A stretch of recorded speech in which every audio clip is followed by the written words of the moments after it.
ప్రతి సంవత్సరం జనవరి 26వ తేదీని గణతంత్ర దినోత్సవంగా మనం సగర్వంగా జరుపుకుంటున్నాం. దేశ స్వాతంత్ర్యం కోసం కృషి చేసిన మహనీయులందరికీ వందనాలు. అనంతపురం జిల్లాను అన్ని రంగాల్లో అగ్రగామిగా నిలిపేందుకు గౌరవ ముఖ్యమంత్రి శ్రీ నారా చంద్రబాబు నాయుడు గారి సారథ్యంలో సూపర్ 6 పథకాలతో పాటు అనేక సంక్షేమ అభివృద్ధి కార్యక్రమాలు చేపడుతున్నాం.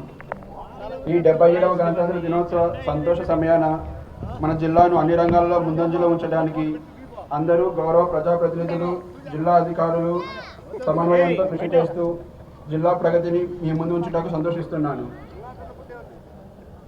రైతు సంక్షేమం కోసం అన్నదాత సుఖీభవ పిఎం కిసాన్ పథకం క్రింద ఈ ఏడాదిలో సుమారు 2.76 లక్షల మంది రైతులకు 382 కోట్ల రూపాయలను నేరుగా రైతుల ఖాతాలో జమ చేశాం. వ్యవసాయ యాంత్రీకరణ పథకంలో భాగంగా జిల్లాలో 80% రాయితీతో 28 కిసాన్ డ్రోన్లను అందజేశాం. రైతు సేవా కేంద్రాల ద్వారా ఈ ఏడాది ఇప్పటి వరకు సుమారు 49,000 మెట్రిక్ టన్నుల యూరియాను రైతులకు అందించాం.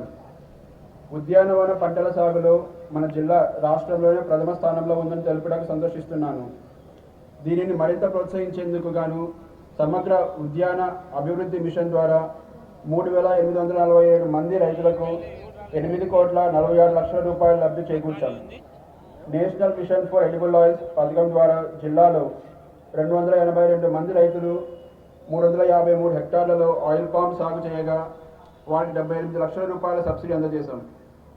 ఆంధ్రప్రదేశ్ మైక్రో ఇరిగేషన్ ప్రాజెక్ట్ కింద 2025-26 వార్షిక ఆర్థిక సంవత్సరంలో సూక్ష్మ సేద్య పరికరాల మంజూరులో ఆంధ్రప్రదేశ్ రాష్ట్రంలోని అనంతపురం జిల్లా మొదటి స్థానంలో నిలిచింది.